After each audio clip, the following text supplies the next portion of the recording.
Dear colleagues, partners, the time is now 15 in Central European time, and I'm very happy to welcome you to the roundtable Green Transition in Maritime Industries. My name is Daria Hutin. I am working at Council of the Baltic Sea States Secretariat in Stockholm as the Senior Advisor for Long-Term Priority, Sustainable and Prosperous Region. Once more, heartily welcome to our discussion today. Indeed, the topic of green transition, maritime industries, blue economy, and all issues related to that is in focus of the annual forum this year under the motto Revitalize, Recover, Recharge.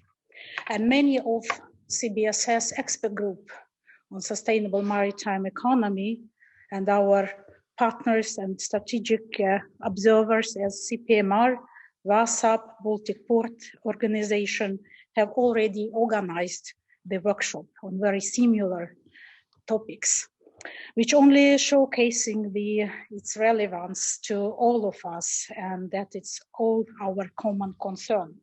From the very old times to the present, the sea is our main way to connect people and countries, but also nowadays important player in the global scope.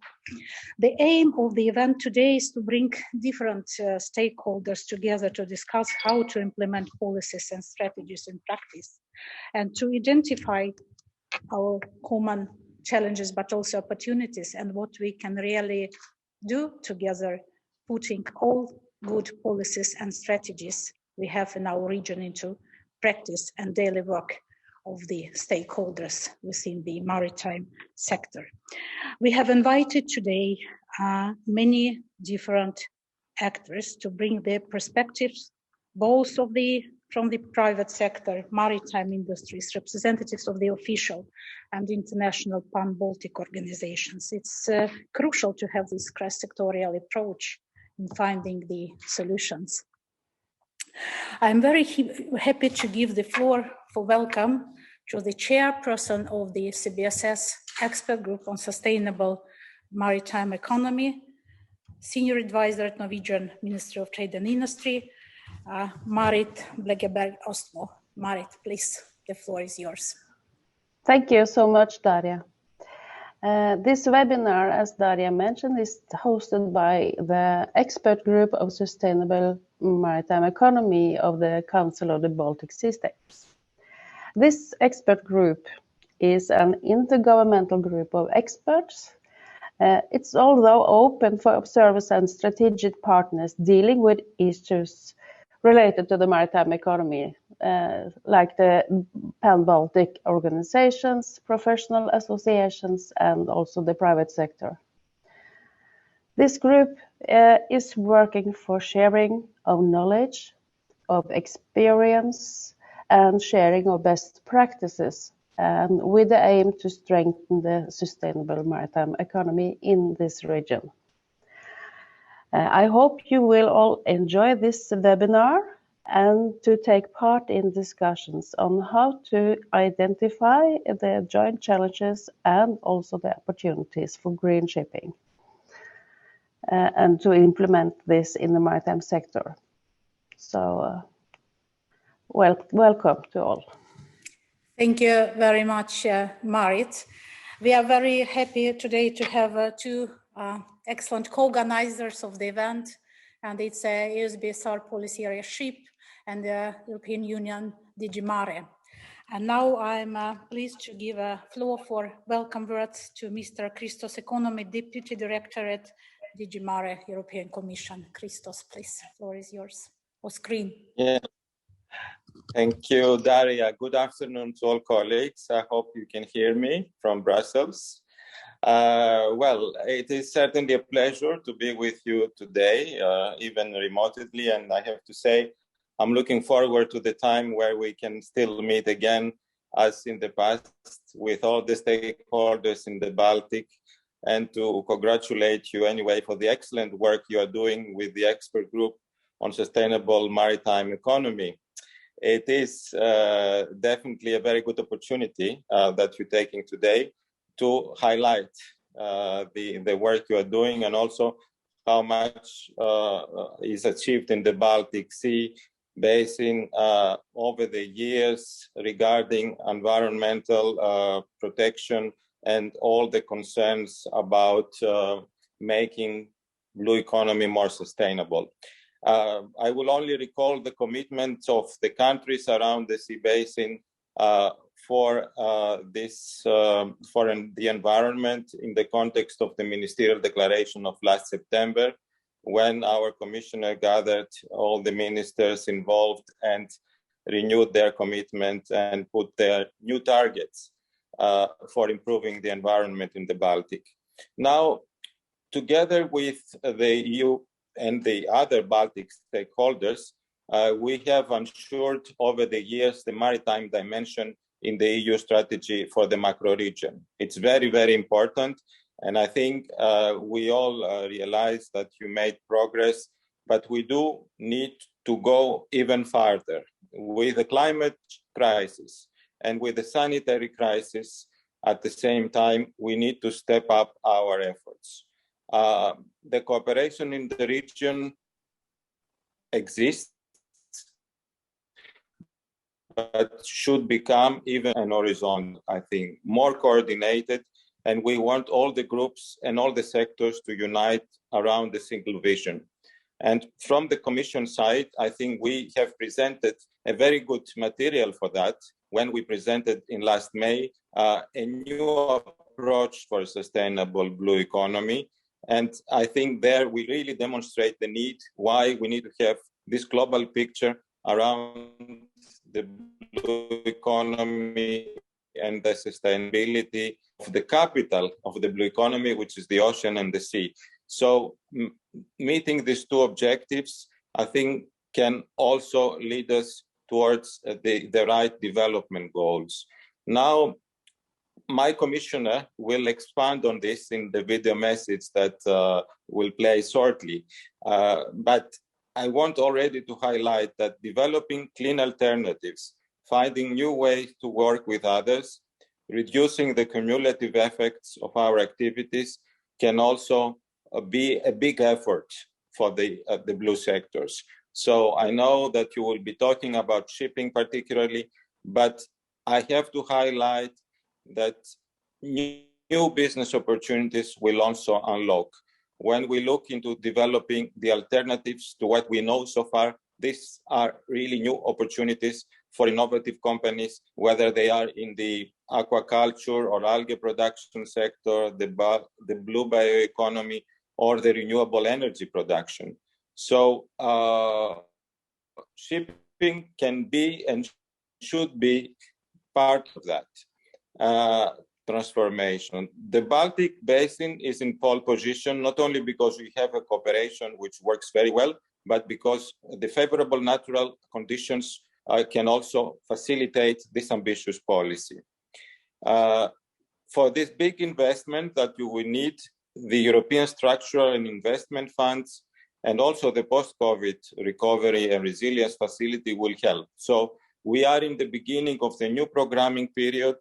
The member states know very well how to put together the funds and address these challenges. So the plea is there to focus also on the maritime dimension of the recovery, use the blue economy as also the tool that provides the sustainable development we are looking forward for the next years for our future.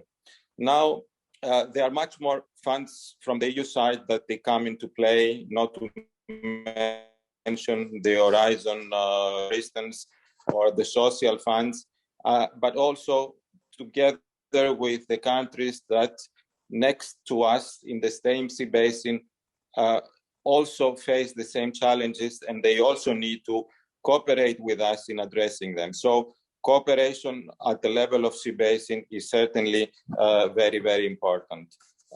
Now, I will say that with the new Commission communication we have on sustainable blue economy, with the cooperation you have in the Baltic, with the high targets you put for the environment, we have a very, how can I say, fertile ground to build on. So we are looking forward to the further cooperation. We are looking forward to making the Green Deal happening through the blue approach. So all the best for the discussions today, and certainly a big encouragement on the work you are doing, Daria, and the colleagues in your dedicated group. Thank you very much. Thank you very much, Christos, and we appreciate indeed our strategic partnership and that you are always timely sharing with us all news regarding the strategies and strategic approaches coming from European Commission. It also facilitates our work and provide this framework for all sea basins, but in particular for Baltic Sea region. Thank you once again. And now we have time for a pre-recorded video message from Mr. Virgilios Sinkevičius, European Commissioner for the Environment, Oceans and Fisheries.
I just want to ask you if you have any sound, because do you have any sound? No.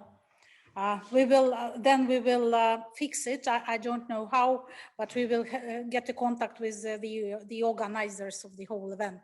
But let us move ahead, and we come back in some minutes. Yes, to Mr. Sinkevičius' pre-recorded video message. And I'm now very happy to give the floor to Ms. Birgit Loeland, who is the Director of the Maritime Department, Norwegian Ministry of Trade and Industry. Birgit, please. And your department is our key department in our expert group for sustainable maritime economy, chairing the group during the CBSS Norwegian presidency of CBSS. Please. Thank you, Daria. for your kind introduction. Can you hear me? Yes, perfectly. Thank you. Good afternoon, everyone. The Norwegian government considers the European Union a global leading force in the green transition. The European Green Deal is both a growth strategy and a way of implementing the Paris goals by the newly presented Fit for 55 proposal. The basis for cooperation in the Baltic region is connection, both in its physical and its political meaning. Several fora for cooperation on a governmental level strive to enhance links and contacts and to foster a harmonized approach to cooperation. The most important examples of cooperations are the Nordic Council of Ministers, the Barents Council, the Arctic Council, the Council of the Baltic Sea States, CBSS, and the Nordic Dimension. The Baltic Sea region is also an important connecting point with the less populous Arctic regions of Europe. The Baltic Sea is recognized to be a sensitive and unique ecosystem which, like the Arctic, is vulnerable to climate change-induced effects. Furthermore, the operational challenges for ships and crew with regard to ice are in many ways similar to what is encountered in the Arctic. As responsible flag and coastal states, it's important to work towards sustainable maritime shipping. Maritime activities should be upheld with high global standards and measures to protect the vulnerable marine environment. These challenges cannot be solved by one country alone. Cooperation is key. And Norway highly values multilateral initiatives such as the EU strategy for the Baltic Sea region and the Interreg programs. We also value efforts which aim at stimulating cooperation between actors in research and innovation, as well as in the business sector. We believe cross-sectorial cooperation is important to develop projects with the potential of scaling up to sustainable business at the regional level. For Norway, cooperation with the EU within the EEA agreement is of utmost importance. As an EEA member, we are fully part of the internal market and tightly integrated with the EU. The Baltic Sea region includes some of Norway's closest political and economic partners. This underlines the importance of the Baltic Sea region for the future of Norwegian development, including the green transition, which we are all committed to. The current Norwegian government has an ambition of reducing emissions from domestic shipping and fishing by 50% by 2030 compared to 2005. The government's work for green shipping has included several instruments like taxes and fees, support for research and development, grants, regulations, and public-private partnerships.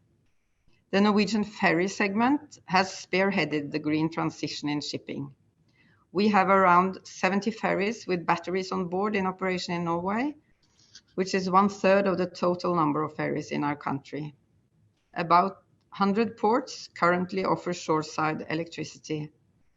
Next year, the world's first hydrogen-powered ferry will begin its operation in Norway, and in 2024, the first ammonia-powered offshore vessel will begin operations. In the future, it will be crucial, or should I say shortly, it will be crucial to introduce sustainable zero-emission fuels and solutions for use on the vessel side, such as hydrogen and ammonia. Internationally, Norway led the work on the IMO's 2018 climate strategy to halve emissions from international shipping by 2050 compared to 2008, and also led the work of negotiating the first package of new regulations for shipping, which was adopted during the IMO's Environmental Committee meeting in June. At home, the Norwegian government issued a white paper on maritime policy last year. The name of the white paper reflects its content: Greener and Smarter, Tomorrow's Maritime Industry. The white paper outlines the direction for the government's maritime policies going forward, with a goal to uphold the competitiveness, value creation, and employment in the Norwegian maritime sector. The white paper is a response to critical trends affecting the maritime sector over the past few years, like the international policies for emission reductions, the technical trends of digitalization and automation, the shrinking oil market, as well as the fluctuations in the global economy, trade policies, and the COVID-19 impacts. In an effort to adapt to these developments, the white paper focuses on three key areas. First, development of a green shipping industry. Second, increased digitization of the maritime sector. And thirdly, development of maritime skills and training. Although Norway had a general election 2 weeks ago, and a new government is likely to take office in a few weeks, there is a growing momentum for green shipping in Norway. And I believe that the new government also would put strong emphasis on policies for green shipping. Norway has been an active member of the CBSS since the start in 1992. Norway sees the CBSS as an important instrument to inspire and foster regional cooperation. Norway holds the presidency of the Council until July next year, and our program targets innovation and green transformation in industry, transport, energy, and the circular economy as special topics. We attach importance to nurturing regional identity and cohesion, and see great value in expanding cooperation with sub-regional and municipal authorities. The CBSS Expert Group on Sustainable Maritime Economy was established in 2009, and its terms of reference were adjusted in 2018 and prolonged to 2024. The overall aim of the group is to improve the Baltic Sea region's international competitiveness with regard to development of sustainable maritime economy, and to provide synergies between actors in the Baltic Sea region. A key task is strengthening the links with the private sector, increasing the involvement of maritime businesses, as well as academia and research institutions. The group is focusing on environmentally friendly maritime transport and alternative fuels, as well as the use of innovative solutions, including green and e-technology, digitalization, and automation. Green shipping will be a main priority for the Norwegian presidency of the expert group, mirroring the emphasis on green shipping in the Norwegian maritime policies. Digitalization is also important for green shipping. Synergies between different technologies, as well as synergies with new operational practices, may create exciting opportunities for green shipping. On that note, I'm pleased to direct your attention to the contribution from Norway to this webinar. In his presentation, Mr. Narve Mjøs will introduce you to a Norwegian business collaboration for identifying obstacles as well as solutions embedded in the workflow of the green shipping program. On behalf of the Norwegian presidency of the expert group, I would like to welcome you all to this webinar. I'm grateful for the initiative from the Secretariat for organizing this webinar on behalf of the expert group in cooperation with PA Ship and DG Mare. The program is very timely and interesting, and I hope you will have fruitful discussions and find inspiration for future cooperation. Thank you very much for your attention. Thank you very much, Birgit, for this very informative welcome and opening speech. And Norway indeed is a lead and electrified vessel, so your experience is very much valuable, and priorities of the Norwegian presidency in our expert group are very much welcomed by all members of the group, but also by our observers and strategic partners. And we're looking really forward to get know more about your white paper strategy. We're looking forward to get it also translated in English and disseminated among our networks. So thank you very much, and we are looking forward for wish you successful presidency in the group and in CBSS as a whole. Thank you very much. And now the screen or floor goes to the largest container shipping company in the world, to Maersk.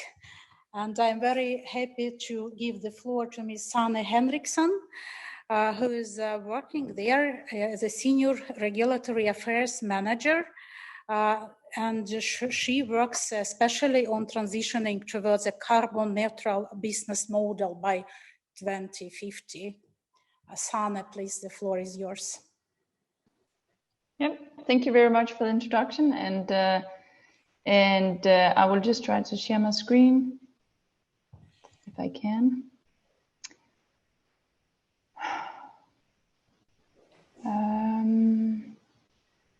It actually does not. It doesn't pop up. Can you share it for me? We'll start. It doesn't come up.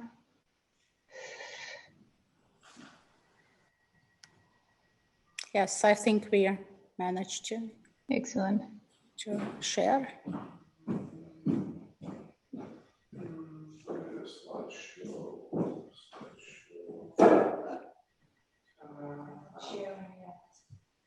Can you see it? No, but you're not sharing. You're not sharing.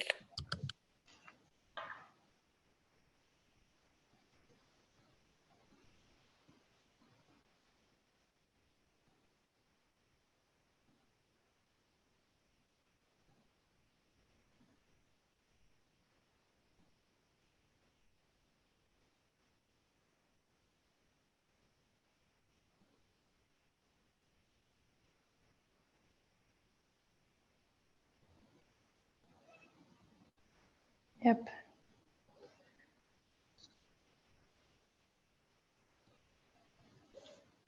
Excellent. Thank you very much. Okay. Yes. So I hope you can hear me, because I cannot see. Will we hear like the presentation? Yes. All right. So I'd like to give you a view into to our part in this transition, our decarbonization journey, as we call it. And you can go to next slide, please. So a quick, if it changes, yes. A quick introduction to the company, that we are indeed a global, operate in around 130 countries around the world, and we operate around 700 vessels and 70 terminals. And I believe we have a market share of container shipping of around 20%. And then also importantly for this green transition, we emit around 34 million tons of CO2 per year. And that is what we are now really trying to, of course, reduce and ultimately eliminate to some extent. And next slide, please. So for more than a decade, we have been working on energy efficiency improvements in terms of improving both the vessel with the propellers, etc., the routes, and so on, and also testing with batteries. And we have realized that energy efficiency will not bring us all the way. So you can take next slide. And just take a few more forward. Two more, that one, and the next. Yes, please, thank you. Yes, that's good, all of them. So this is you can take the last one as well then. Thank you. This is the pillars in our way to reach our goal, which is net zero emissions in 2050. So first of all, of course, we have to drive the innovation in new fuels, and I will come back to that in a bit. And then also design the new vessels which is not an easy task because there are many elements with the tanks and piping systems and so on, and how to store the cargo, etc. There are very many elements that are different from conventional fuels, of course. And then we have to build the carbon neutral products because, of course, customers demand is a key in this journey. Of course, without their demand, we wouldn't really be able to do it. So now we have our eco delivery product where customers can buy carbon neutral shipping, and we will keep building on that. And then finally, and very importantly, from my point of view, because I work with regulatory affairs, we have this last pillar, which is pushing for regulatory frameworks, and we really think that is important. And I'm happy to speak here today to also many regulators to send the message that it's really important to ensure the regulatory framework, even though we also try to drive things ourselves as a company. Next slide, please. So a little bit about the fuels we're working on, as mentioned. First of all, biodiesel, which is the fuel we're using now for our eco delivery product, and that is really the only available fuel, alternative fuel now. So even though there are voices saying there's not enough supply, etc., it's really important, at least for the short term, now that it's possible to use these fuels as alternative fuels, because otherwise there wouldn't be a product right now. But then the second one is the methanol that I will also come back to, that is really our next step in the journey, because that is a way to do carbon neutral shipping, and that is actually technologically viable today. Of course, we need to design the ships and so on, and have the fuel supply, not least, but it is there. So we see that as a very good way to do carbon neutral shipping already now. Then we have the last ones, lignin fuels and ammonia, which are also important, and especially ammonia has the potential for zero emissions. But there's still a way to go, that we don't have the engine yet, and there are some safety concerns that have to be solved, but it is also something we're working on. So next slide, please. So on methanol, we have ordered 8 methanol vessels of a capacity of 16,000 TEU. So that's actually quite large ocean-going vessels to be delivered in 2024, and they will be Danish flagged. So it's also a very nice European touch there. And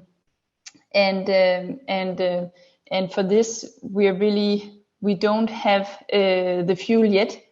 So that's of course going to be a very big challenge that we're already working on now, to look at where we can get this green methanol, which is of course has to be green all the way back to the electricity or the feedstock and so on. So that is not an easy task, and but this is really, we feel this is our way to take a risk and to break the chicken and egg situation, and really take this initiative without being certain that we have the fuels. We of course hope we will get that, and we're working on that now. So this is yes, these are the 8 vessels, and then next slide, please. That is our before these 8 vessels, we will have a first vessel already in 2023, also sailing on green methanol. And of interest to this group, I believe the route will be in the Baltics. So it's not completely decided yet where exactly. It also depends on where we can bunker the fuel, of course. But this is how it could look like, and we are of course very happy also with our connection to Denmark that it will be in Northern Europe and Scandinavia, and it's also going to be flagged, Danish flagged. Well, part of the reason that it will be here is also that we have secured the green methanol for this vessel, which will be produced in southern Denmark by a company called Reintegrate. So it's going to be e-methanol produced by them. So that is very exciting, we think. It is indeed very soon that it will be sailing. And then the next slide. So that was a little bit about our, again, what we call it, a way to break the chicken and egg situation. And then we hope also for regulators to do their part. And we have a few elements that we like to see in regulation. First of all, that fuels are assessed based on the full life cycle of the fuel, and not only from the tank to wake, which the IMO does today. So we really hope that the IMO will look at the full life cycle and also include other greenhouse gases than only CO2. So these are very important elements in order to incentivize the right fuels. Then incentivize first movers is, of course, one part is securing financing and different programs. Another way is to actually construct the regulation in a way that incentivizes first mover. For instance, this pooling mechanism in the new FuelEU Maritime proposal, we think is a very, very good and important element that the Commission has included, because it means that when we launch our methanol vessels early on, a carbon neutral vessel, there is actually an incentive in the regulation to do that. And then finally, of course, to ensure a level playing field and strong enforcement. There, as an example, or maybe for something that maybe does not quite live up to this, is the new short-term measure for the IMO, which is based on quite soft enforcement, which from our point of view is, of course, doesn't maximize the impact of the measure. So we really hope that this regulation will have stronger enforcement. And then finally, to close the competitiveness gap between fossil and new fuels. And I will come back to that, so I can go to the next slide. Yes, so global regulatory pressure is needed, it's supposed to say in the headline. But as mentioned, we really hope that regulators can help break the chicken and egg situation. And global regulation is needed. Of course, regional regulation can get us part of the way, but in the end, we're a global sector and we need global regulation. So we hope that Fit for 55 from the Commission can help push the IMO to do more and preferably some kind of market-based measure in our point of view. And yes, as mentioned, we need IMO action now, hopefully this year, both on securing the well-to-wake perspective on fuels, and then also some kind of carbon pricing. And we can take the next slide. To the carbon pricing, yes, the next slide, please. If it works, yes, thank you. And we have a concrete proposal in that sense that we would like to see a $150 fee on per ton CO2 equivalent adopted at the IMO, and that is really it's probably a long way looking at the discussions now, but we think that this is necessary to close the gap. This is the necessary level to close the gap between fossil and alternative fuels. Yes, and then the last slide, that was what I had. I think I also used my 10 minutes, so that was that. And yeah, thank you for the time. Thank you very much, Zanna. We will stop sharing. If we could just stop sharing, yes. Yes, thank you very much. And I would like to encourage the audience to put your questions in the chat, and my colleagues supporting me in this event today will deliver these questions to speakers. Is it any questions up to now? Yes, but please do it. We will see if we will get time for discussion at the end, but I know that Zane has to leave a bit earlier. So if it's any, you can raise the hands from panelists. It's available for the audiences to put questions to the chat. I'd just like to probably to go a little bit back to the panel this morning organized by our colleagues in Baltic port organizations in INNO 21. It was a really substantial discussion regarding the different kind of alternative fuels for vessels and so on. And it was a clear message that it's ships operators leadership is the most responsible for this issue. At the same time, it was also a strong voice from ports. That ports also should be like a balanced provider between demand and supply.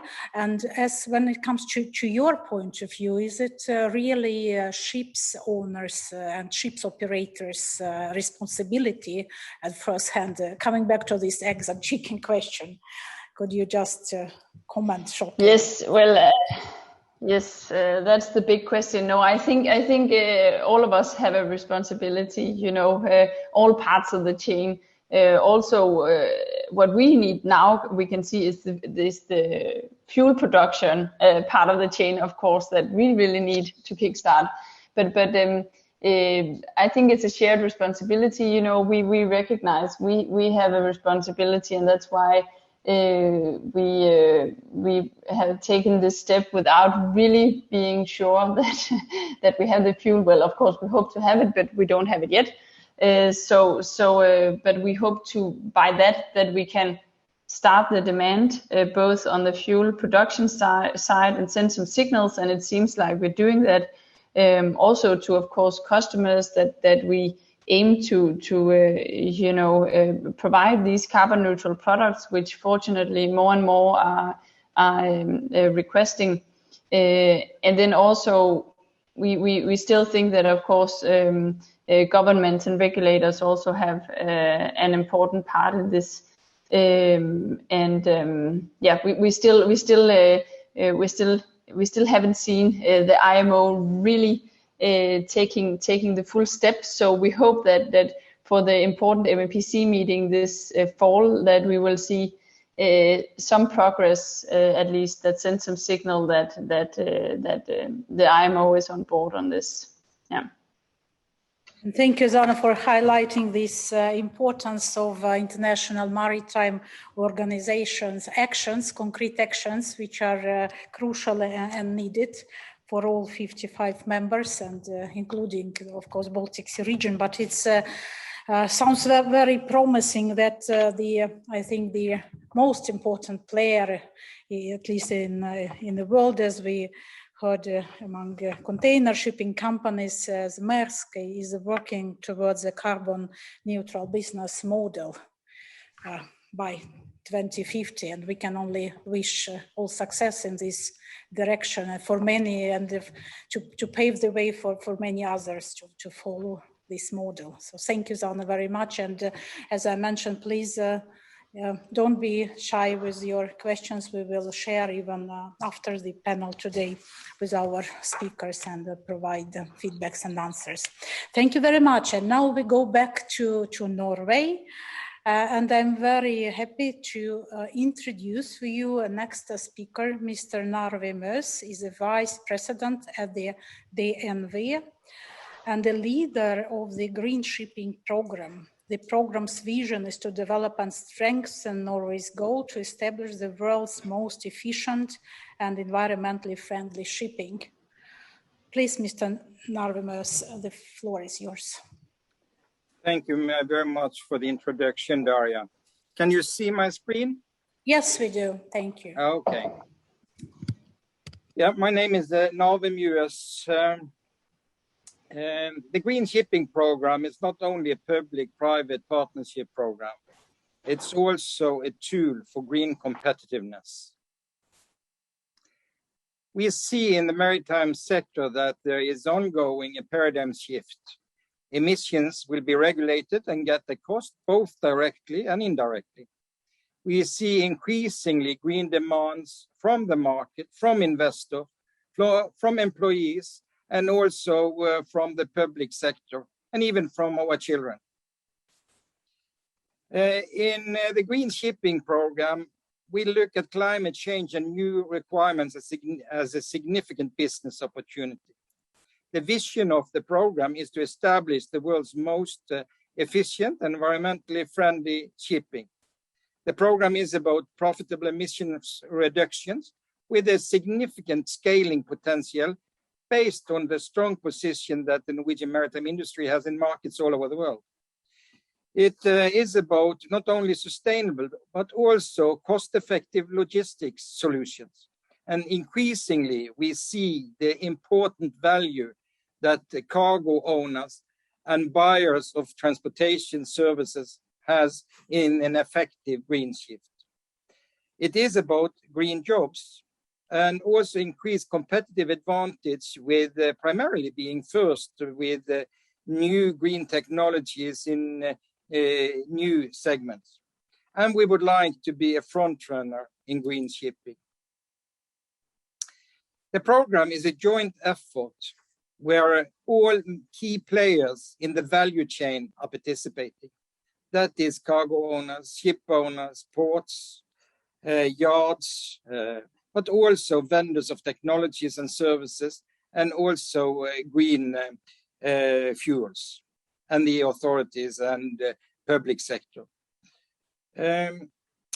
We started up in 2015, in January 2015, with 16 private organizations and 2 ministries from the government. That was the Ministry of Climate and Environment, and also the Ministry for Trade, Industry and Fisheries.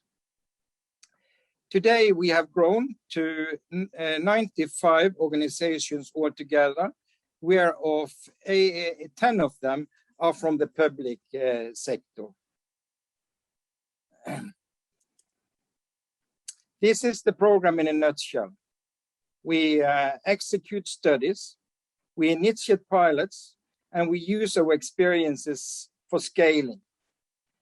And last but not least, we facilitate the dialogue and collaboration such that politicians, private and public executives can make informed decisions. Most of the green technologies and fuels here in Norway have started in our fjords and between our islands with respect to maritime use. It is important for IMO to reach the targets with respect to emission reduction, that these green technologies, they can take the steps to make the voyage from the fjords and islands and to short sea and deep sea shipping. Some technologies can do this, others not.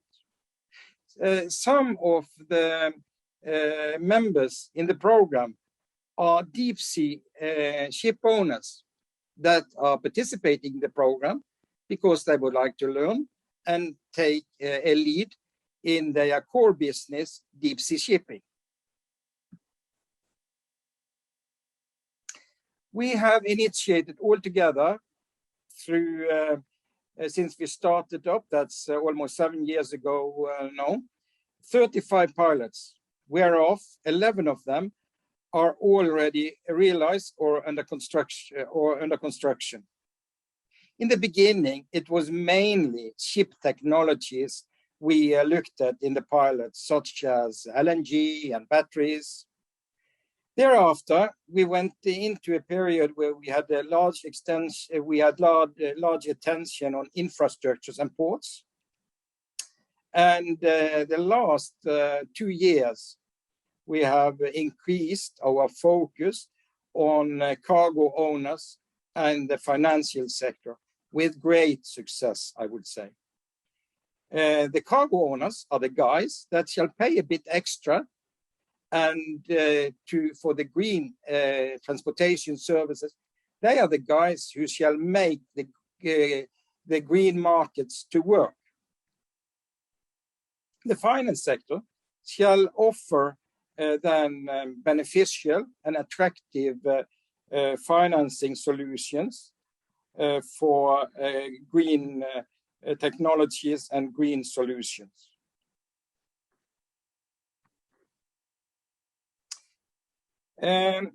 This is the Norwegian maritime battery story in a nutshell. The Norwegian Public Road Administration initiated, or they gave a development contract in 2011. This led to the battery ferry, all-electric battery ferry Ampere, on water in 2015. Thereafter, the road administration, but also the provinces, made green acquisitions with pretty high weighting of the environmental aspects, mainly 30% and 70% economy. This has led to that it is more than 60 all-electric ferries on Norwegian waters this year. And altogether, we have 199 battery-powered vessels that are under construction or in operation. So it is a big point that this would not be possible without leadership from the state and green public procurement. It's enormous importance. The government has to involve and the public sector. In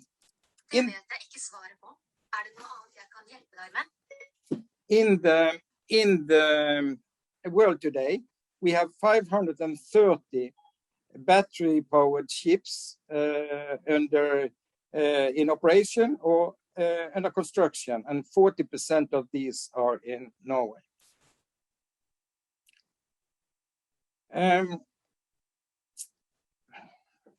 We started up a pilot 3 years ago with 2 cargo owners.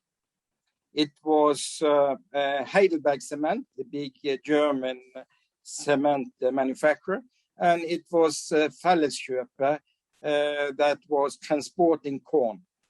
They transported corn from the east of Norway to the west of Norway, and Heidelberg Cement in the opposite direction. So together, as a pilot in the green shipping program, they came up with a concept where they could really collaborate, and also found that this could be justified economically. So last year, the 1st of July, when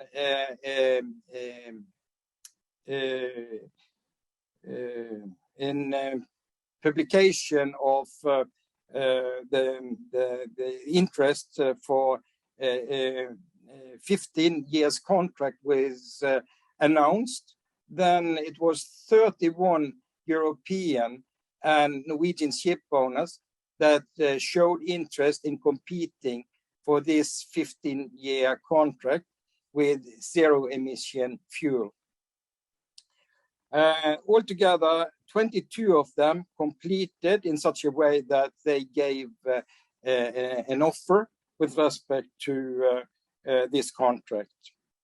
And after deciding on a ship owner, it was a Norwegian ship owner from Trondheim that won that contract.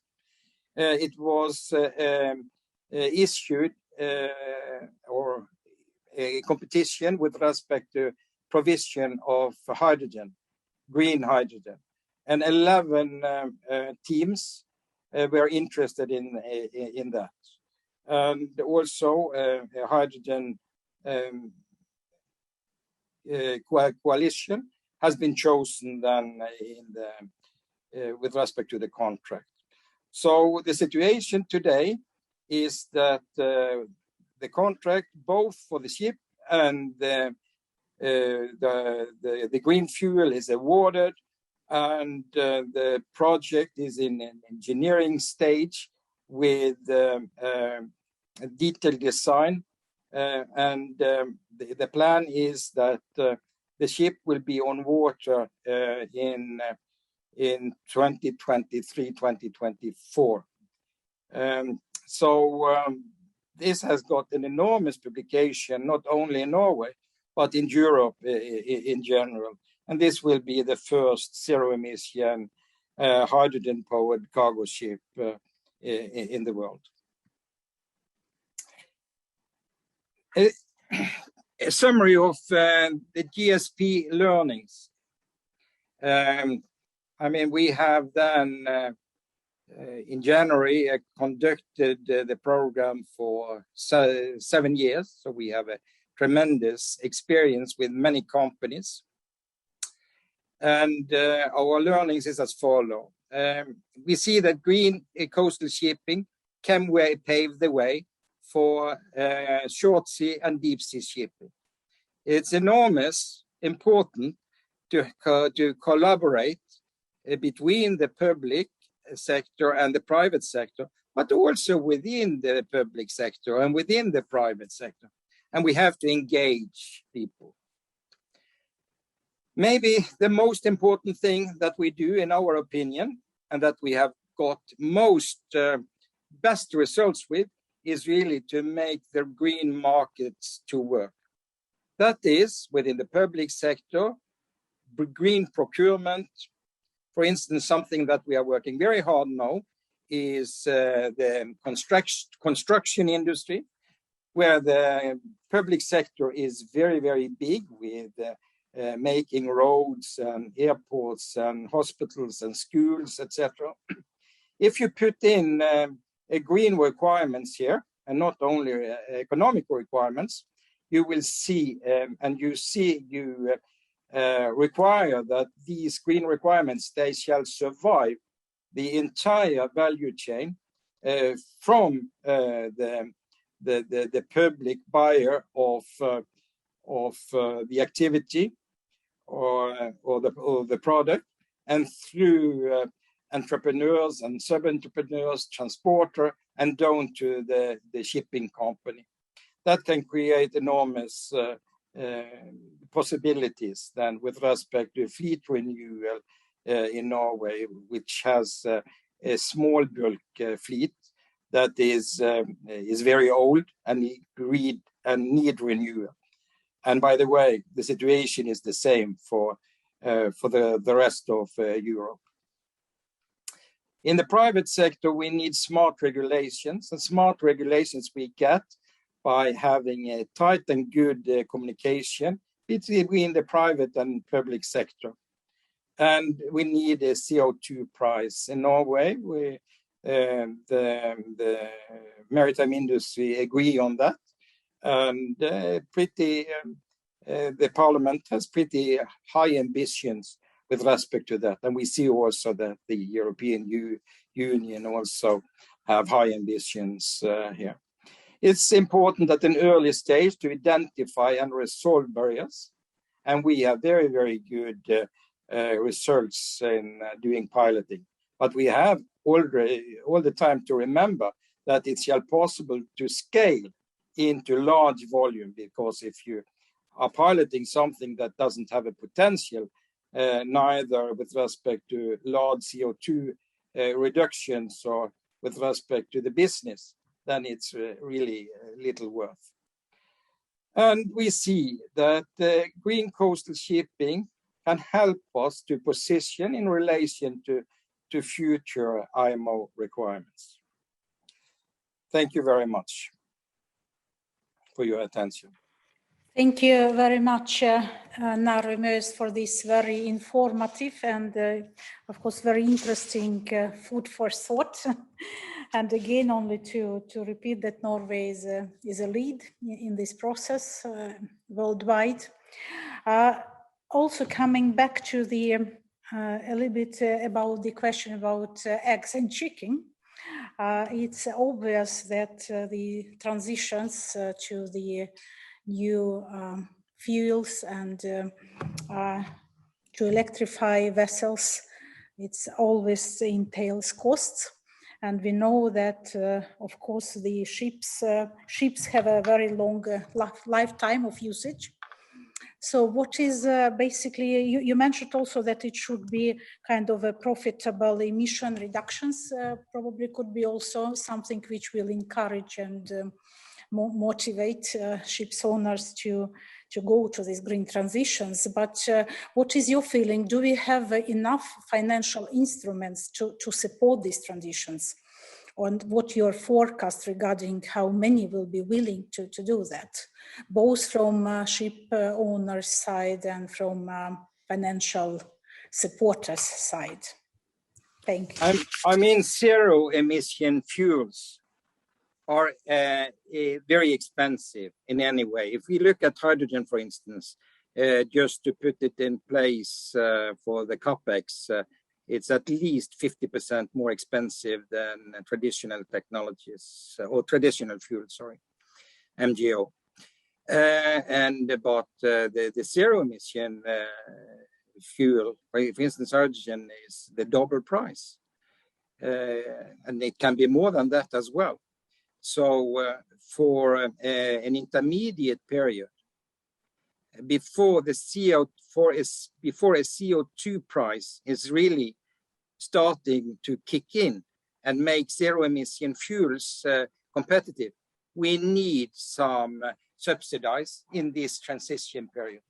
And the years from now and until 2030 is extremely important, because it's in this period here now we shall pilot the solutions that we scale towards 2050. So if nobody would like then to do piloting in this period, the scaling will not be possible. So these front runners, they have to be helped, because they are taking risks themselves and they are investing. And this should also be, of course, it has to be a business case in it for all parties, but all parties should also invest. And it is for at least the most forward-leading players, it is in such a way that they can see a future that will gain their business to a large extent. But short term, it's not that good business. But then, for instance, for a cargo owner, how much is he willing to pay extra for being this front runner? And in Norway today, we have 30 to 50 hydrogen projects that are ready for cooking. And if we get a stop now, because the hydrogen will be too expensive, then you lose a lot of enthusiasm, you lose a lot of momentum, etc. So it's extremely important that the government, they act fast to make these pilots going. We can see a very interesting development some years ago in Norway, and we see it also globally.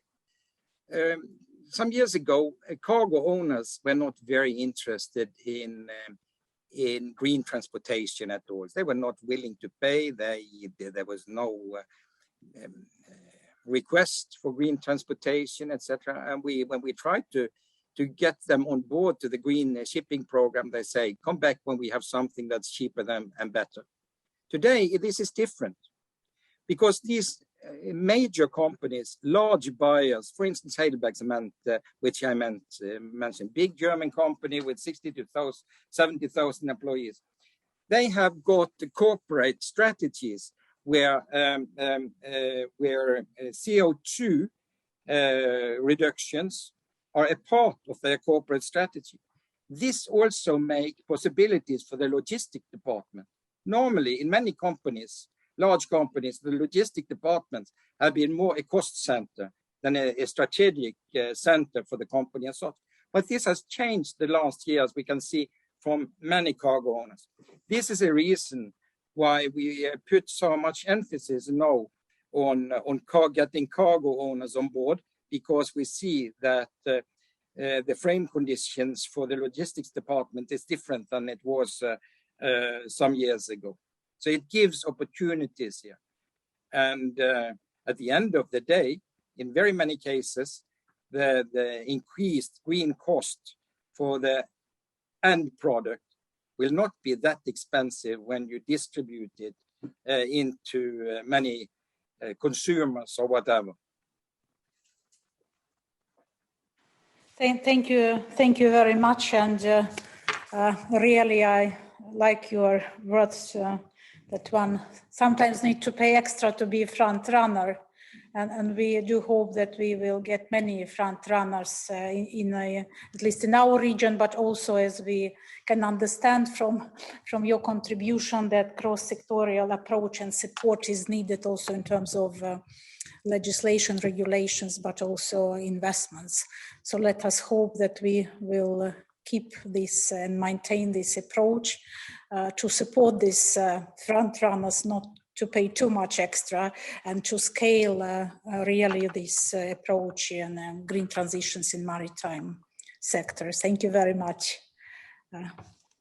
Yes, and now we will make another attempt to listen to our pre-recorded video message from Mr. Sinkevičius, European Commissioner for the Environment, Oceans and Fisheries. Just we try to do our best now.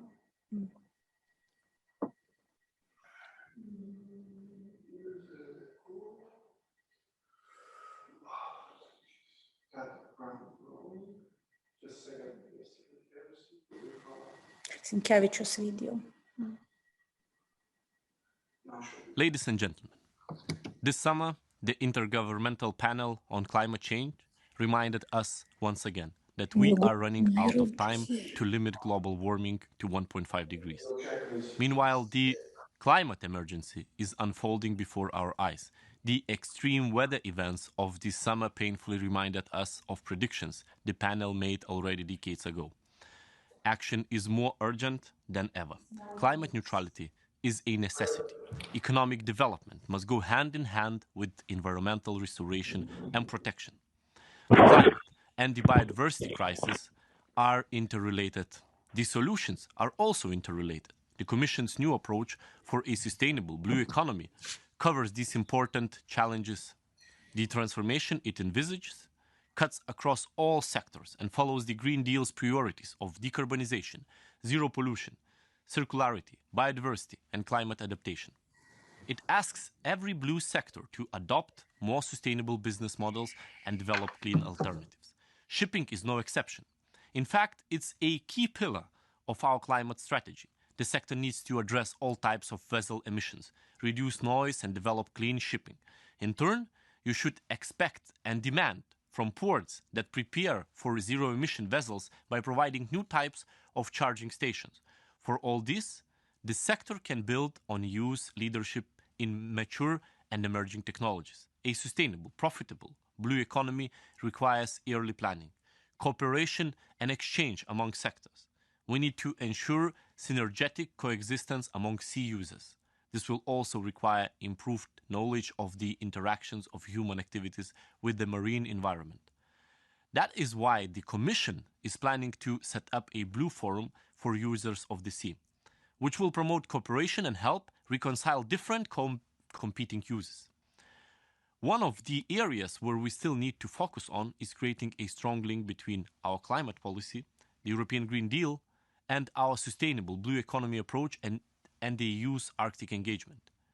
We are making this link next month with the release of a new Commission communication on the EU's Arctic policy that will reinforce our engagement in the Arctic. We plan to work with all key partners and stakeholders in the Arctic and beyond, on account of our shared responsibility to ensure a safe, sustainable, and prosperous region. In November, we will also hold two events, the EU Arctic Forum and the annual Arctic Indigenous Peoples Dialogue. Both will be broadcast live, and you can already register. Ladies and gentlemen, maritime transport is important. Its importance goes beyond turnover, profits, and jobs. It lays in its relation to the seas and oceans, which are the basis of life itself. So let's shift the focus from mere exploitation to sustainability. Let us make sure that whatever investment, whatever project, whatever idea has sustainability at its core. I wish you a fruitful debate.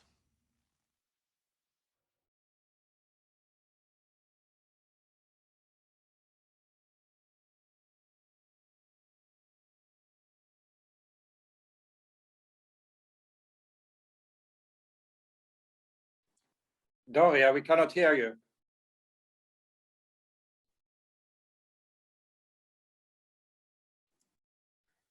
No, I guess you can otherwise hear Mr. Sinkavicius or me, but I'm very happy that we managed to listen to this very positive message provided from Commissioner. Thank you for that. And with this really inspiring message, I would like to announce the speakers for the second part of our panel today. And it's really very star composition of contributions. In 10 minutes, we have not 15, but only 10 minutes. Can you see the slide now? Yes? Can you see the slide? I hope that we are sharing. We are not sharing, but I will just announce. So we are going to, in 10 minutes, we are going to give a floor to Mr. Bernard Termolin, Managing Director at TT Line from Germany. Then it will be Mr. Hermanni Baker-Johnson, coming from Northern Dimension Partnership on Transport and Logistics. And it will be also a contribution on behalf of Russian chairmanship in Arctic Council. Now I hope it's shared.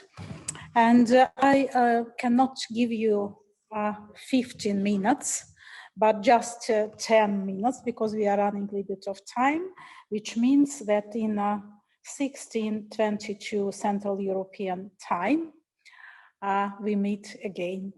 So thank you very much for all very inspiring contributions so far provided by our excellent speakers and experts from the maritime sector. Thank you and see you in 10 minutes. Thank you.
So I hope that you managed to get some cup of tea or coffee, and once again, very pity that we cannot have a coffee or tea in person together, sitting in some offline meeting as it been in our old good times. Yeah. Okay, but now we are, I hope we are back to reality. Yes, you can hear and see me. Yes, and I'm ready to give the floor to Germany, to Mr. Bernhard Termulin, Managing Director of TT Line, Board of Directors of the German Ship Owners Association Green Transition at TT Line. We know that TT Line has developed also the Green Bridge concept, which is about quality and environmental awareness. The principles on which TT Line's technology and environmental management has received several awards. But I'm very sure, Bernhard, you best to tell us more about it. And please, the screen is yours. Yeah, hello, good afternoon. I'm very glad to be here this afternoon together with you. Can everybody hear me? Yes. So very good. Then I'm sharing my screen.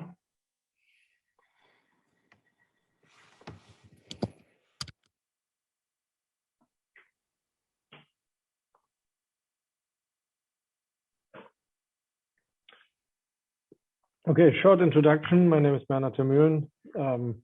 From Germany, Managing Director of TT Line, and maybe very short introduction of TT Line. TT Line connects Scandinavia with the continent using the Baltic Sea Bridge. So we are really a swimming bridge within the southern Baltic Sea, connecting neighboring countries with 7 vessels in operation, 7 routes and 5 ports. And on a yearly basis, we transport 900,000 passengers and 500,000 freight units. So we have a good mix of passengers and trucks and trailers, which we transport over the Baltic Sea and are therefore the market leader in the transport to Sweden. TT Line itself is a family company with 60 years of tradition. And we take great pride in 2 facts. First of all, that in any given year we have, which is for our size, a good number, 50 people in training positions at any time, trainees, casual, dual students, etc. And we have, which is very unusual for a shipping-oriented company, we have for sure 58% women and 46% of our management positions ashore are female. As you can see on the left-hand side of the screen is our route network. So we do connect not only the Baltic Sea region, but we connect, we are part of the European supply chain from Travemünde. We connect Western Europe, Rostock, Central Europe, Svinouchi, Eastern Europe, and Klaipėda, the Baltic states, and Belarus with the Scandinavia, predominantly Sweden and Norway.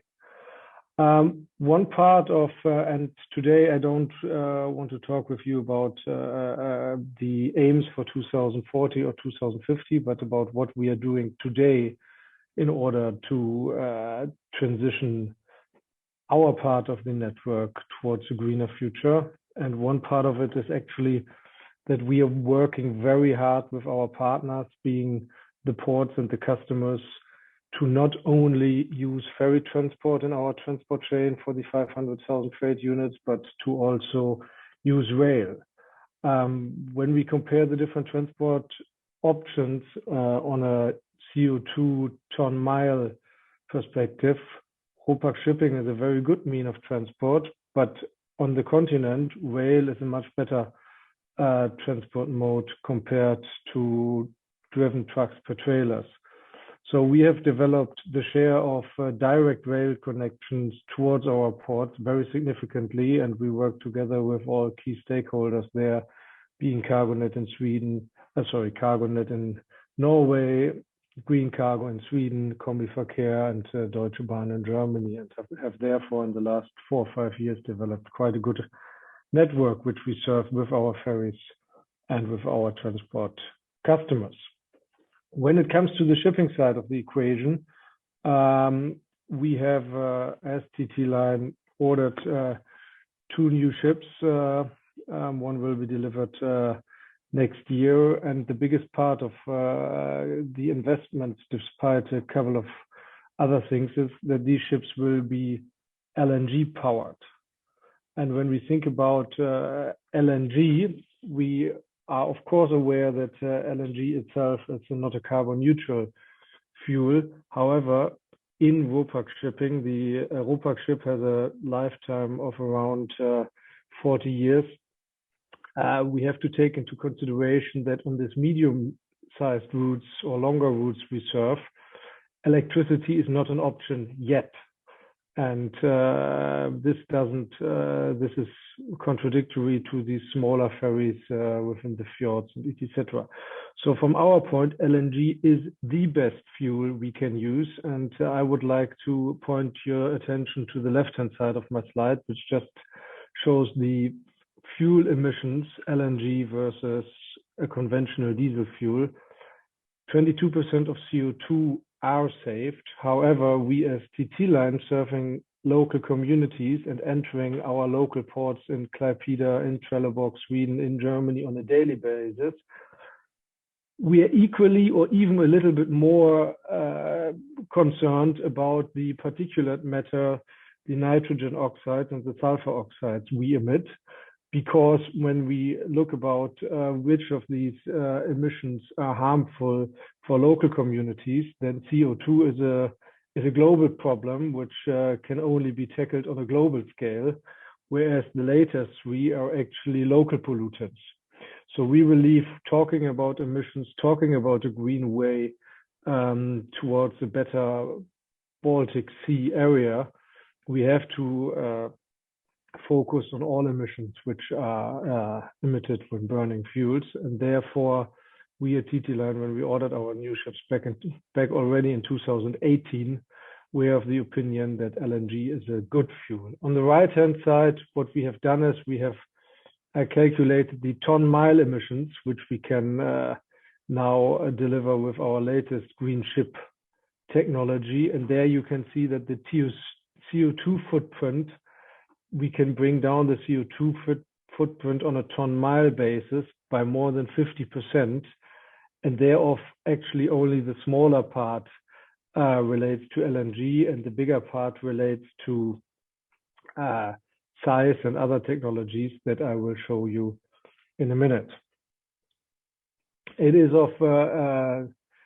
we have to note that we got government funding from the German ministry for the extra cost for the LNG setup in these ships, because all of these investments into new ways require significant funding, and they also require some courage, because at the time of ordering these ships, it was not at all clear where we could bunker, how the infrastructure for LNG looks like, etc. When I show you the next page, and this is also from a practical view something we like very much, we like things like the Clean Shipping Index. I know there are also 1 or 2 other indexes which rate ships with stars, and that these NGO ratings give a very good impression of the quality of a ship. So when we designed our ship, we actually took the Clean Shipping Index, which is used predominantly in Sweden, to make sure that we reach a 5-star rating on that index, and that we reach a 5-star rating with a margin that is which makes it possible for us to keep this 5-star rating in the foreseeable future. Our dual fuel engines are one part of that. Other parts are air seals for propeller shafts, cold recovery systems, improved hydrodynamics, eco mode fin stabilizers, Alaska cooler. We have low heat transmission windows, LED lighting among the whole ship, and charging points for electrical cars, which we also believe in a RoPax environment where we always have to think from A to B, and A to B is not our port in Poland and our port in Trelleborg, but A is where the cargo comes from the continent, and B is where it goes to. that we have to look at the whole value chain, whether it is being trucks and trailers or personal cars, to make sure that this green transition works in a whole. Yeah. Thank you very much for your attention, and I'm open for questions. Thank you very much, Bernhard. I think that we now provided the whole picture almost for the Baltic Sea region. Just you can stay with us for a little bit. I hope that we still manage with some discussion, but just immediate question. You mentioned that you are pretty happy with LNG. And what is your, also, can you forecast a little bit what extent electrify the whole business, or will it be remaining shared with alternative fuels, LNG and electricity? What is the future? You just was in the beginning mentioning that you don't like to tell for the longer period. No, I can talk about the longer period. Ideas about the industry and businesses? Yes, is thank you. Future? Yeah. I can also, of course, share my view about the industry. I only think that when you only talk about the long-term perspective, there is the danger of not doing anything in the present, and this is why I like to focus on the present and then later on discuss the future, because the present is where we live in, and I think we live through our actions and not only through our ideas. If I shall give you my ideas, I don't think that our ferries are quite large ships. So on these new buildings, you will see around 300 trucks and trailers loaded on one ferry. So that also means that the sheer size of the ship and the length of our voyage, which is between 7 and 18 hours, I don't see it at the moment that with this length of a voyage, electricity will be part of the future, because the amount of energy we need to load this in a very short port stay. We have relatively short port stays, 1.5 hours for 9-hour voyages. The technology is just not there at all to do this. If you have we have on this new ferry, we have 29,000 kilowatts installed, and that is impossible. I personally think that our choice for LNG also is a good choice for zero emission fuels, because we are already today studying liquefied biogas, which is an available fuel and you can easily mix with LNG to at least part of your fuel can go carbon neutral. And if this liquefied biogas is produced from waste plants, from animal residues, it is a zero carbon fuel from A to Z. So we also believe that LNG there is a good starting point at the moment. And when we get these ferries, this is definitely something we will look at. In the longer term, I do share what my colleague at Maersk said, that probably ammonia and methanol are interesting technologies. Ammonia is, when it comes to a risk point of view, a little bit troublesome for a passenger ferry at the moment. And when it comes to methanol, we find it a little bit troublesome, the amount of energy you lose in the process from wind energy to methanol. So we don't have the real answer there yet. I think for us, liquefied biogas is the next interesting thing.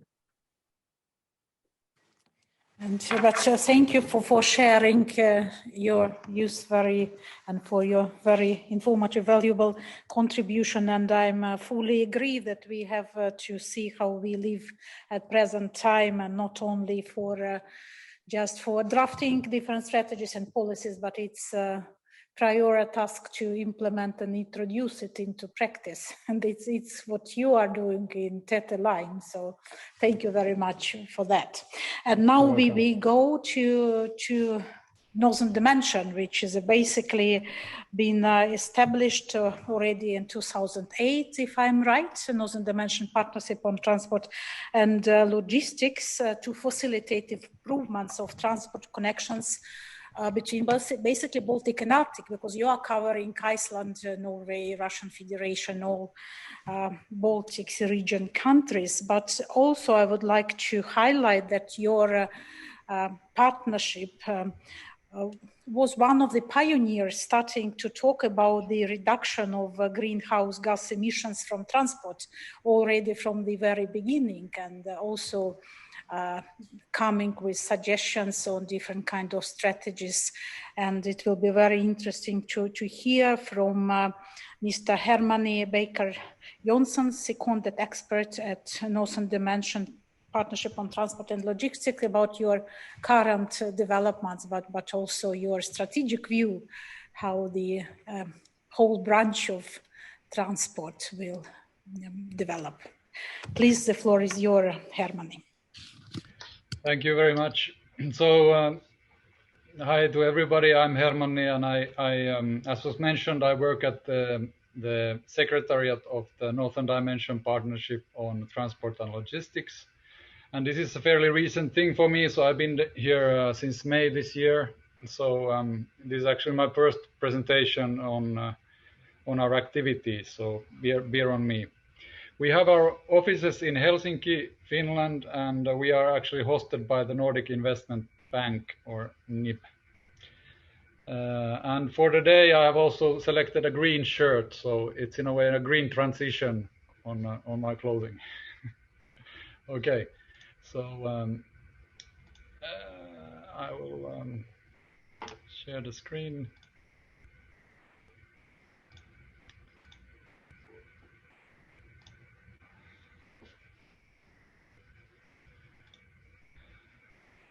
And I hope you can see this. Yes, we can see and hear. Thank you. Very good. So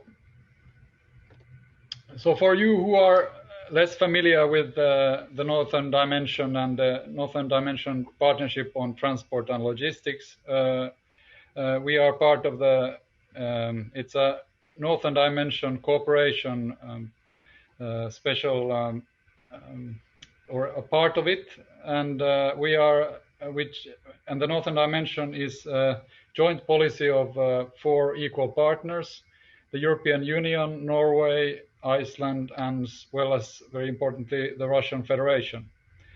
And this policy was originally proposed back in '97, and it got its current form around 2006. And as was mentioned then, this Northern Dimension Partnership on Transport and Logistics was then established a bit after that. So, and there's also then 3 other partnerships in addition to the transport and logistics one where I'm working, and that's there's one on public health and social well-being, there's one on environmental issues, mostly investments in environmental projects, and then one on culture issues.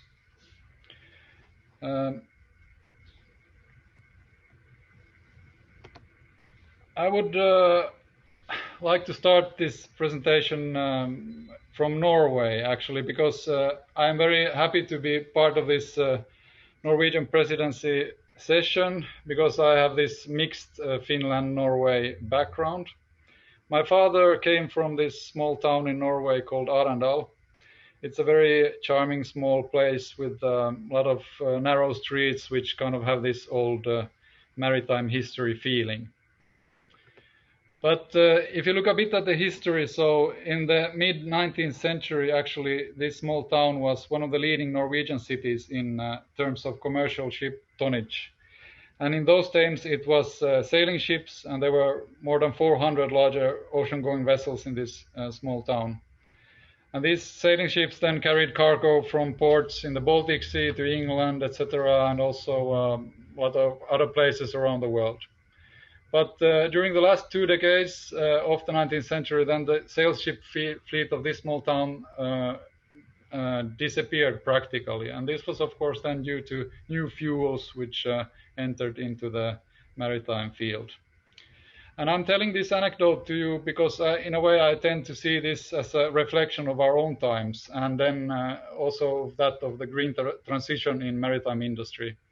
That when looking at this graph some years ago, I felt in a way I was struck that we are in the middle of quite similar once in a century chain of events. So just as this entrance of fossil fuels into shipping caused these dramatic changes in places like Arendal, their exit will change, of course, then the maritime industry forever.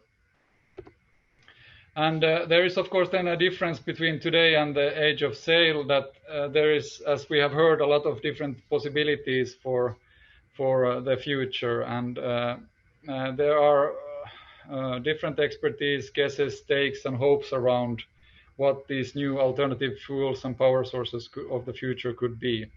But at least how it looks to me, then there are very few easy answers to these things, if you think a bit, at least in the longer term. This, in a way, is then what the Pakistani-British futurist Ziauddin Sardar and his colleagues have been telling, that we are living now in this kind of post-normal times, which is symbolized by black jellyfish. And it's a concept derived from the black swan, for those who are interested or into these risk issues. This is the name for an in-between period where this kind of old truths are disappearing, but new ones have not yet emerged. And in a way, this is not necessarily a bad thing, because it means that the future is open and can be created by those who are bold enough to take the steps to the unknown. But after this small excursion, let me come back to the Partnership on Transport and Logistics, or NDPTL. And this is an intergovernmental initiative, and it has a mission to facilitate transport connections and logistics, enabling sustainable development. This covers the maritime transportation, but also other transport modes. Thematically, the current priority topics include digitalization and automatization of transportation, safety, new emerging trade routes, including the Northern Sea route, sharing best practices in transport education, as well as green transition in transportation. NDPTL is an organization which works to advance these themes by using two main tools. And one of them is, of course, then regular regional dialogue on our issues. And it covers then also supporting processes in other organizations and frameworks, such as this evening we have here today. And we are also then working closely with our sibling partnerships. That means these other ND Northern Dimension partnerships. And this provides then some inspiring opportunities for cross-sectoral cooperation, for example, culture and transport or similar. However, at least in the beginning, the key function of NDPTL is that of a funding instrument. So there is a dedicated NDPTL support fund, which aims to accelerate the implementation of transport projects in this NDPTL area. And this is done by providing smaller project grants to studies and preparatory stages of transport investments. And this is just a map with these different projects that have been done so far. They are not very many, there are 9 of them, but what can be seen is that there is actually quite many of them, more than half of which have had a maritime dimension. They are port improvement projects in places like Dansk, Dynia, Umeå, Vaasa, Narvik, as well as Luleå. And the size of these projects have been around 300,000 euros, so not that big, but they are kind of meant as a catalyzing initiatives. After some less active years, there is now kind of a renewal process going on within this fund. And this has been led by Finland and the current Lithuanian chairmanship. And in fact, just a few weeks ago, the NDPTL Secretariat received the first application to the fund since 2014. And this is an initiative on harmonizing the digitalization solutions for smoother transboundary road transportation. In our region, we are among the world leaders in using projects and other mechanisms in providing innovative solutions to challenges such as the green transition of the maritime industry. However, the translation of entirely new innovations to real-world deployment in expensive infrastructure like ships is not, of course, easy. Last year, I wrote together with my colleagues a report on economic incentives for green transition in the maritime industry based on interviews with ship owners. And one of the clearest messages was that there's a lack of ship financing to building the ships of the future that we all need. During that project, I also learned that one of the factors behind the popularity of Chinese shipyards among ship owners has been the attractive financing arrangements provided as part of these contracts. So if ship owners find it difficult to finance vessels based on well-proven designs or their modifications, then I guess, at least to me, it's no big wonder that there are delays in turning then more speculative or potentially disruptive concepts such as the ocean bird of Wallenius and partners depicted here to tangible ships. And in a way, this is would be kind of experiments would be important to make realize, because they could have actually an important role in exploring alternative paths for the industry and for the societies at large. I don't have the direct answers to these kind of challenges, but maybe you do. And as mentioned, the NDPTL is now in a process of rapid renewal, and we hope to receive more good project applications to the fund during the winter period. So, and it would be, of course, then very nice to have a project, smaller innovative project on the greening of the maritime industry as part of the NDPTL projects. So thank you for this, your time, and please take contact if there is something you would like to ask. And there is some sites on the web where you can find more information. Our website is unfortunately a bit old, but we are currently working on a renewal, and it should be launched now during the autumn. So thank you for you, and looking forward for further cooperation. Thank you very much, Herman, indeed. And I think that we have brought really different perspectives, even in time. We were talking a lot about the future.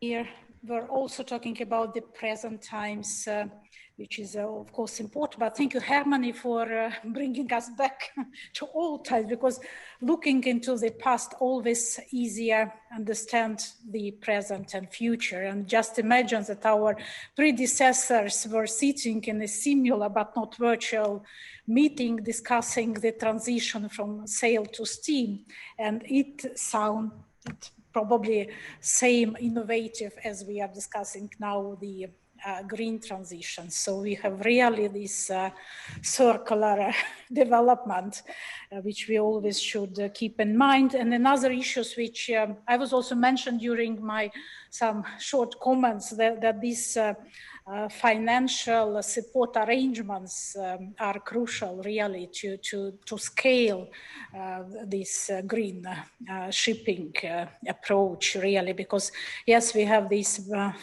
very good examples of pilots, but really to outreach it for larger scope, we need very stable and sustainable financial support.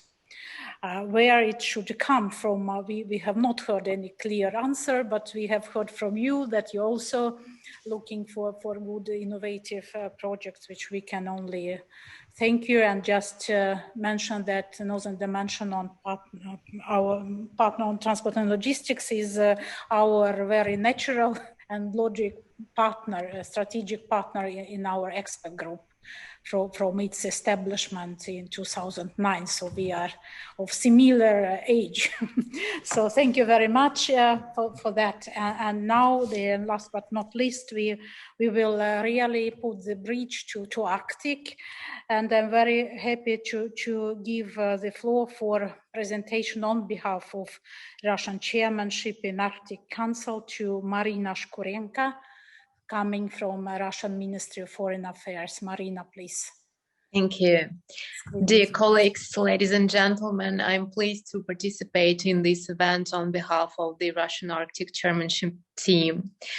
The Arctic is becoming a fixture on the international agenda as a region of fruitful cooperation. It comprises a unique and extremely fragile ecosystem, the people who live and work there, and the huge potential for joint development. The polar region can only be managed responsibly based on the real partnership of the countries that bear special responsibility for its future. A cross-cutting priority of the Russian chairmanship in the Arctic Council is responsible governance for sustainable Arctic through promoting collective approaches to the sustainable development of the Arctic, and environmentally, socially, economically balanced, and enhancing synergy and cooperation and coordination with other regional structures, as well as implementation of the Council's strategic plan while respecting the rule of law.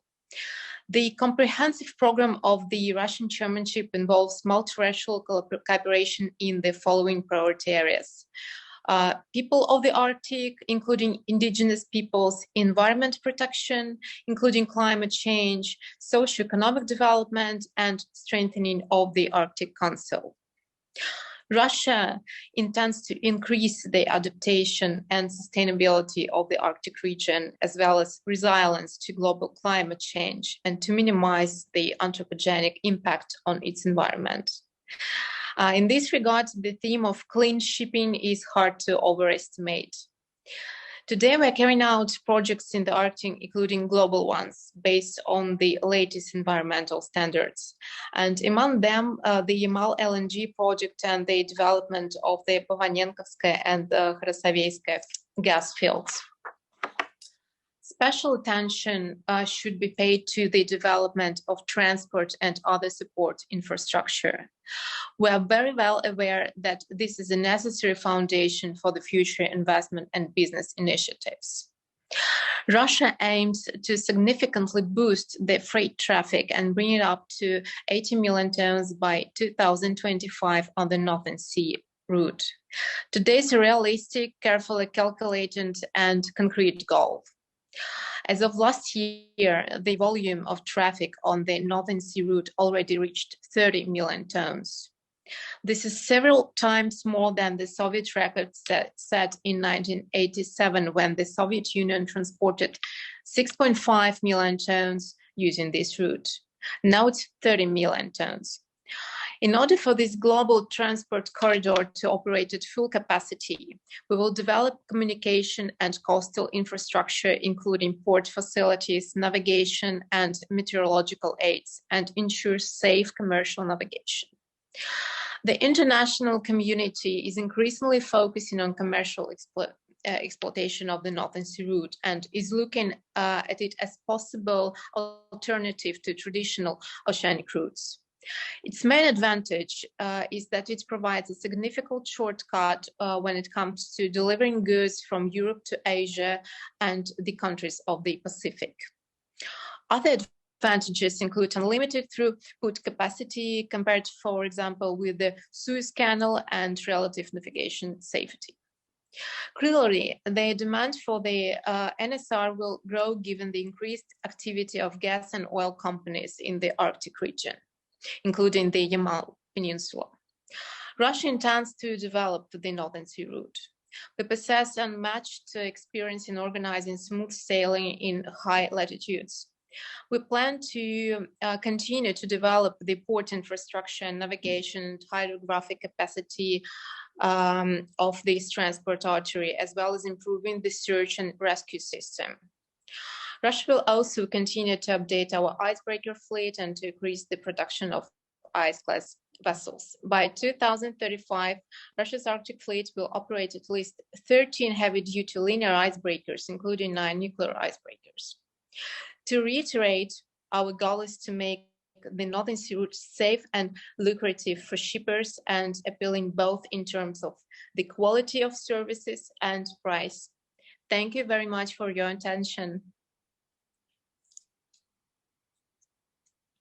Thank you very much, Marina, for providing this information on Russian chairmanship in Arctic Council. And just to mention that it's no borders, of course, in water and in air, and jointly we should all put our cohesive efforts for green transitions in maritime sector. And many companies who've been talking earlier today operating both in Baltic Sea region and in Northern Sea. So we are connected by many means, and it's very important to have this permanent good practice exchange, but probably some joint projects, not to put these dividing lines between Arctic and Baltic, that we're really looking forward in future to have a place.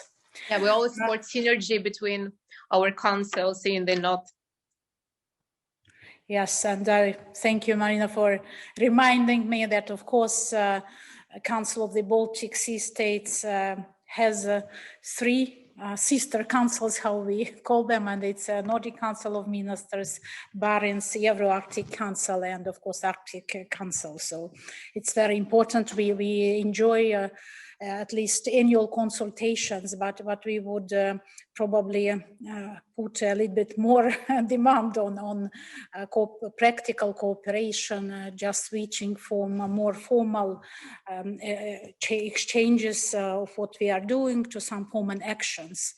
I think it was raised by many that we should come from good strategies and policy frameworks to implement it to daily practice of actors within maritime sector. And many mentioned also important involvement of academia, but also I think Hermanni mentioned that it should not remain just a good innovation project, but these project outcomes should be put into practice as well.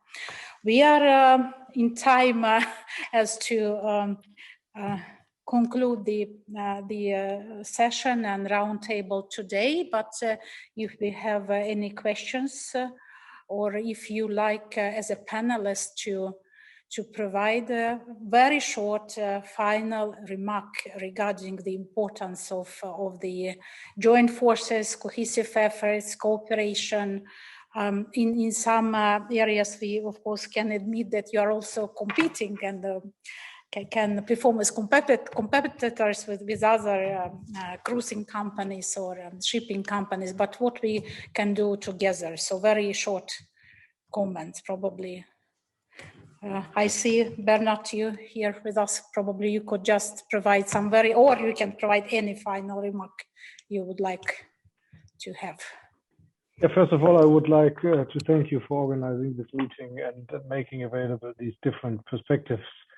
I think with the speed of the green transition accelerating, it is very important that we together in the area we work and live in find a common regulatory framework which gives a medium-term and long-term vision for the people, but also for the businesses in the region. So I think that's something worthwhile looking at and working for. Thank you, Hermanni. Would you like to provide final note? For my part, it's I think it's very, of course, nice to simply be here and hear these things. And when it comes to cooperation, I think that there is, of course, then different activities taking place in different organizations. So very important for me to streamline that we are kind of working towards the same goals. So that's my. Thank you, Hermanni. And it's not a full screen I have for the moment to get idea if all panelists still with us here, but Mr. Narve Moes. Narve, you here. Your final remark. Yeah, I will just repeat myself with respect to get cargo owners going in such a way that we can make the markets for use of green technologies and green fuels to work. And the other one also to a large extent involved the finance sector in such a way that they take responsibility with respect to attractive green financing. Thank you very much. I know that Sanne Schud Henriksson from Maersk already led the panel that we knew from the beginning. Birgit probably too, but Marit, could I ask you to provide your final remark? Thank you, Daria, and thank you all for very interesting presentations. I think these different points of view are indeed very valid. As my Norwegian colleague, Mr. Mjøs, said, to get the cargo owners to increase the demand for sea transport is important to make this happen. But also what Mr. Bernard Termel said about thinking about the transport from A to B, which is the cargo owners' demand for transport. I think that also would be very important. So it's a lot of things to happen in the future, and a good collaboration, I think, it will be key to achieve that. Thank you. Thank you, Marit, and I also like to encourage you to follow our website and look into our future plans. We are going to have a inspiring event, hopefully in Norway in person, in the framework of Norwegian presidency in two CBSS expert groups. One is for sustainable maritime economy, another for sustainable development on clean transports. So please follow our plan of activities, and you are very much welcome to attend more events. Marina, would you like to provide some final comment from your side? I'd like to thank you for this fruitful and interesting discussion and event. And I would also like to mention, as I already said, that we support and we maintain the synergy between the sister councils in the north, and we expect concrete work and further projects between the council and also regarding this very important theme. Thank you. Thank you. Thank you, Marina. And of course, I'm not forgot anybody. I think all who are placed been providing the final remark. And from my side, of course, Council of the Baltic Sea States is not coming from the maritime sector as such, but we have important task to support coastal states to cooperate and to strive towards cohesive efforts in all sectors of maritime action, and to provide a good politically coordinated support for all your very, very useful and important initiatives and projects. So from my side, I would like to thank you, the audience who joined our roundtable discussion today, for our brilliant panelist speakers from different sides contributing to discussion today. I would like also to thank my colleagues, Ugi Sanders and Olga Zuin, sitting, not so visible, but they are sitting together with me in a room. So thanks a lot to all of you. I can wish you only tailwind for all of us, and looking forward to meeting you soon again. Thank you very much for today. Goodbye. Thank you. Thank you. Thank you. Goodbye. Thank you. Thank Goodbye. you. Bye for now.